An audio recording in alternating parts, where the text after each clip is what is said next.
ਮੋਗਾ ਦੇ ਕਸਬਾ ਪਹੁੰचे ਰਾਹੁਲ ਗਾਂਧੀ ਬੱਧਨੀ ਕਲਾਂ ਵਿਖੇ ਉਹਨਾਂ ਨੇ ਕਿਸਾਨਾਂ ਨੂੰ ਸੰਬੋਧਨ ਕੀਤਾ ਤੇ ਉਸ ਤੋਂ ਬਾਅਦ ਟਰੈਕਟਰ ਰੈਲੀ ਦੀ ਸ਼ੁਰੂਆਤ ਕੀਤੀ। ਇਸ ਸਮੇਂ ਉਹਨਾਂ ਦੇ ਨਾਲ ਸੁਨੀਲ ਜਾਖੜ ਦੇ ਕੈਪਟਨ ਅਮਰਿੰਦਰ ਸਿੰਘ ਦੇ ਨਵਜੋਤ ਸਿੱਧੂ ਵੀ ਹਾਜ਼ਰ ਸਨ। ਇਸ ਸਮੇਂ ਰਾਹੁਲ ਗਾਂਧੀ ਨੂੰ ਸ਼੍ਰੀ ਸਾਹਿਬ ਦੇ ਕੇ ਸਨਮਾਨਿਤ ਕੀਤਾ ਗਿਆ ਤੇ ਸਰੋਪਾ ਵੀ ਭੇਟ ਕੀਤਾ ਗਿਆ। ਇਸ ਸਮੇਂ ਰਾਹੁਲ ਗਾਂਧੀ ਨੇ ਬੋਲਦਿਆਂ ਕਿਹਾ ਕਿ ਅਸੀਂ ਕਿਸਾਨਾਂ ਦੇ ਨਾਲ ਖੜੇ ਹਾਂ, ਕਿਸਾਨ ਸਮਾਜ ਦੀ ਰੀੜ੍ਹ ਦੀ ਹੱਡੀ ਹੁੰਦੇ ਹਨ, ਕਿਸਾਨਾਂ ਦੇ ਬਿਨਾਂ ਸਾਡਾ ਦੇਸ਼। ਇਸ ਸਮੇਂ ਉਹਨਾਂ ਦੇ ਨਾਲ ਹਲਕਾ ਬਾਘਾ ਪੁਰਾਣਾ ਦੇ ਵਿਧਾਇਕ ਦਰਸ਼ਨ ਸਿੰਘ ਬਰਾੜ, ਕਮਲਜੀਤ ਸਿੰਘ ਬਰਾੜ, ਹਲਕਾ ਮੋਗਾ ਦੇ ਵਿਧਾਇਕ ਡਾਕਟਰ ਹਰਜੋਤ ਕਮਲ, ਹਲਕਾ ਧਰਮਕੋਟ ਤੋਂ ਵਿਧਾਇਕ ਸੁਖਜੀਤ ਸਿੰਘ ਕਾਕਾ ਲੋਗੜ ਤੇ ਨਿਹਾਲ ਸਿੰਘ ਵਾਲਾ ਦੇ ਹਲਕਾ ਇੰਚਾਰਜ ਬੀਬੀ ਰਾਜਵਿੰਦਰ ਕੌਰ ਭਾਗੀ ਕੇ ਵਿਸ਼ੇਸ਼ ਤੌਰ ਤੇ ਹਾਜ਼ਰ ਸਨ। ਪੱਗ ਸੁਨੇਹਾ ਲਈ ਜਗਤਾਰ ਸਿੰਘ ਸਰਾਂ ਦੀ ਰਿਪੋਰਟ।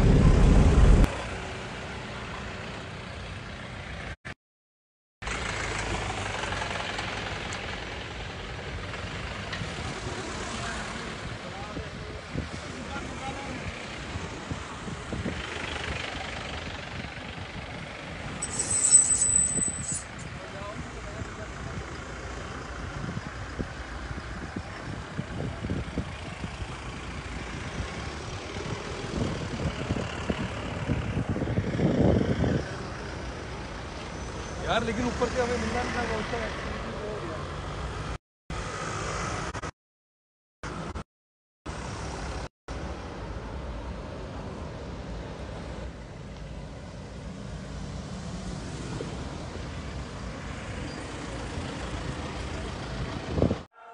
जिस तरह बाबा बंदा सिंह बहादुर ने सरहद की इट नट उसके बाद कैप्टन साहब नूं करनगे, फिर हरीश रावत जी नूं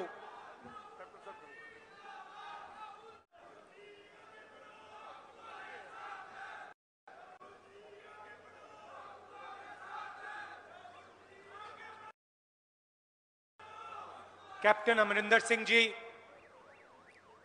केसी वेणुगोपाल जी, हरीश रावत जी,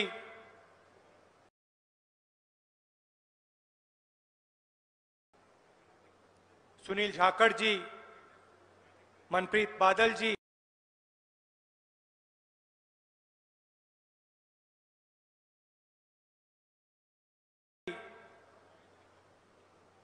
सुखजिंदर सिंह रंधावा जी,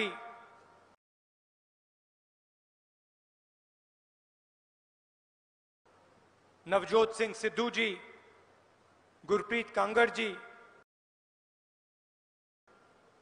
दीपेंद्र हुड्डा जी, स्टेज पे कांग्रेस पार्टी के सब नेता, भाइयों और बहनों, प्रेस के हमारे मित्रों, आप सबका मैं यहां दिल से स्वागत करता हूं। नमस्कार।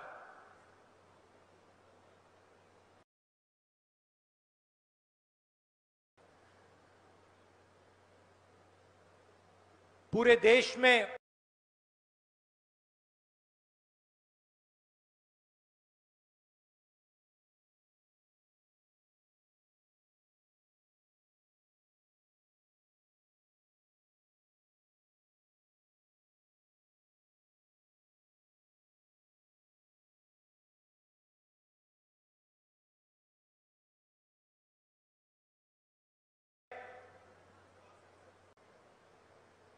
और जिस परिवार की बेटी को मारा गया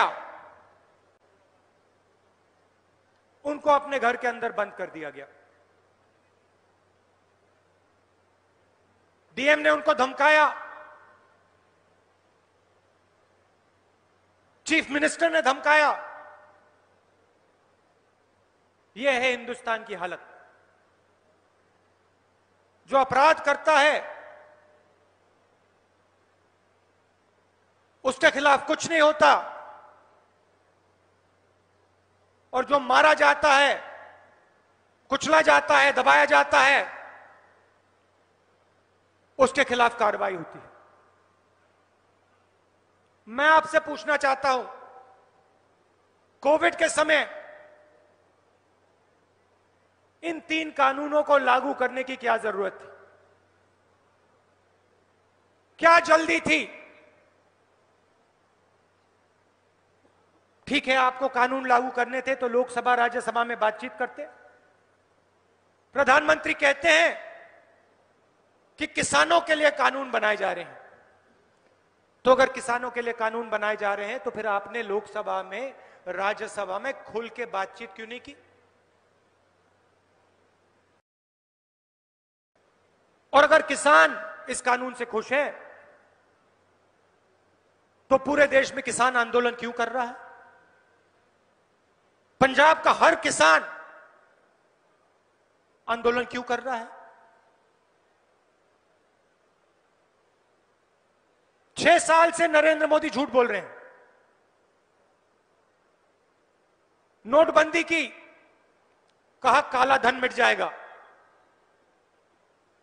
जीएसटी लागू की, छोटे व्यापारियों को, दुकानदारों को, गरीब लोगों को खत्म किया। कोविड आया, हिंदुस्तान के सबसे बड़े उद्योगपतियों का कर्जा माफ किया, उनका टैक्स माफ किया, मगर गरीबों को, किसानों को कोई भी मदद नहीं दी। 1 रुपया तक नहीं दिया। देखिए भाइयों और बहनों, किसानों, मामला पैसे का है। मामला पैसे का है और आपकी जमीन का है। और मैं इसको 7-8 साल से देख रहा हूं। पहली बार मैंने इसे भट्टा परसौल में देखा। जब भी ये चाहते थे हिंदुस्तान के किसानों की जमीन 2 मिनट में छीन लेते थे। हमने विरोध किया। लैंड एक्विजिशन बिल जो था, कानून था, काला कानून था, उसको हमने बदला और आपकी किसानों की जमीन की रक्षा की। मार्केट रेट से 4 गुना ज्यादा आपको रेट दिलवाया। नरेंद्र मोदी जी आए, पहला काम उन्होंने किया, हमारे नए कानून को उन्होंने रद्द किया। हम पार्लियामेंट में लड़े। याद रखिए, उनके साथ अकाली दल के नेता बैठे थे। हम पार्लियामेंट में लड़े। हमने कहा नहीं, किसान की जमीन हम आपको नहीं देने वाले हैं।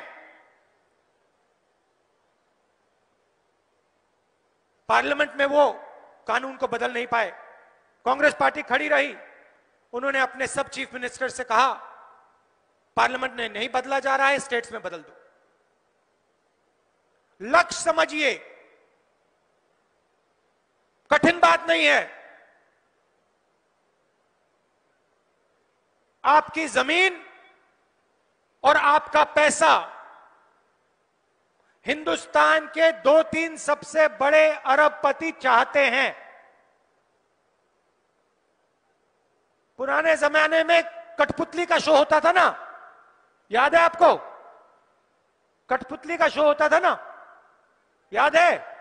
कठपुतली चलती थी। कठपुतली चलती थी, पीछे से कोई चलाता था उसको।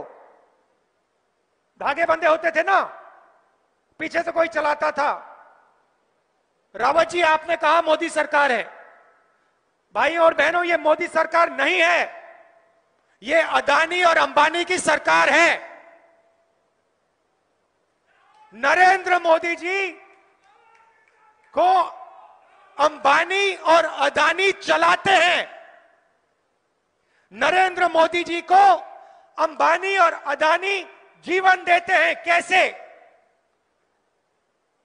मीडिया में नरेंद्र मोदी जी का चेहरा दिखा के 24 घंटे, सीधा सा रिश्ता है। नरेंद्र मोदी जी इनके लिए जमीन साफ करते हैं और ये पूरा का पूरा समर्थन नरेंद्र मोदी जी को मीडिया में देते हैं। पंजाब के किसानों ने, हरियाणा के किसानों ने हिंदुस्तान को फूड सिक्योरिटी दी। पंजाब ने, हरियाणा ने, हिंदुस्तान की सरकार ने ढांचा बनाया था। ढांचे में 3 खंबे थे, एमएसपी, फूड प्रोक्योरमेंट और मंडी। इन 3 चीजों से हिंदुस्तान को गारंटी करके अनाज मिलता है। कौन देता है? पंजाब और हरियाणा। नरेंद्र मोदी जी इस सिस्टम को खत्म करना चाहते हैं, क्योंकि जब तक यह सिस्टम रहेगा तब तक उनके मित्र अंबानी अदानी जैसे लोग हिंदुस्तान के किसानों का पैसा नहीं ले पाएंगे, हिंदुस्तान के किसानों की जमीन नहीं छीन पाएंगे। लक्ष्य इनका एमएसपी को खत्म करने का है, लक्ष्य इनका फूड प्रोक्योरमेंट के सिस्टम को खत्म करने का है। ये जानते हैं जैसे ही एमएसपी खत्म हुई, जैसे ही फूड प्रोक्योरमेंट का सिस्टम खत्म हुआ, वैसे ही पंजाब का, हरियाणा का किसान, हिंदुस्तान का किसान खत्म हो जाएगा। और मैं आपको इस स्टेज से कह रहा हूं, कांग्रेस पार्टी हिंदुस्तान के किसान को कभी खत्म नहीं होने देगी। हम आपके साथ खड़े हैं और हम 1 इंच पीछे नहीं हटने वाले। देखिए, हिंदुस्तान गुलाम हुआ था। हिंदुस्तान गुलाम हुआ था, कैसे हुआ था? अंग्रेजों ने हिंदुस्तान के किसान को खत्म किया था। हिंदुस्तान के किसान की रीढ़ की हड्डी को अंग्रेजों ने तोड़ा था, इसीलिए अंग्रेज हिंदुस्तान में राज कर पाए। वही लक्ष्य नरेंद्र मोदी जी का है। किसान की रीढ़ की हड्डी तोड़ो और अंबानी और अदानी जैसे लोगों के हवाले पूरा का पूरा माल कर दो। मैं ये नहीं कह रहा हूं कि इस सिस्टम में कमी नहीं है, जरूर सिस्टम में कमी है और जरूर सिस्टम को रिफॉर्म करने की जरूरत है, सिस्टम को बदलने की जरूरत है, मगर सिस्टम को नष्ट करने की जरूरत नहीं है। क्योंकि अगर आपने सिस्टम को नष्ट कर दिया तो किसान के लिए, किसान की रक्षा के लिए कुछ नहीं बचेगा और किसान को सीधा अंबानी और अदानी से बात करनी पड़ेगी और उस बातचीत में किसान मारा जाएगा। सीधी सी बात है। मैं स्टेज से पंजाब के किसानों को पूरा का पूरा समर्थन देना चाहता हूं। आप आंदोलन कर रहे हो, बिल्कुल सही कर रहे हो और मैं और कांग्रेस पार्टी आपके साथ खड़े होंगे और मिलकर इन कानूनों को बदलने का काम करेंगे।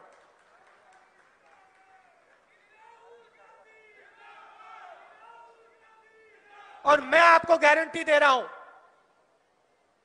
कि जिस दिन कांग्रेस पार्टी की सरकार आएगी उस दिन हम इन 3 काले कानूनों को रद्द करके, खत्म करके वेस्ट पेपर बास्केट में फेंक देंगे। आप सब यहां आए, दिल से आपका धन्यवाद करना चाहता हूं और फिर से दोहराना चाहता हूं, पंजाब का किसान, हरियाणा का किसान, पूरे हिंदुस्तान का किसान 1 इंच पीछे नहीं हटेगा। हम नरेंद्र मोदी की सरकार के खिलाफ, इन कानूनों के खिलाफ लड़ेंगे और इन लोगों को हरा के दिखाएंगे। धन्यवाद। जय हिंद।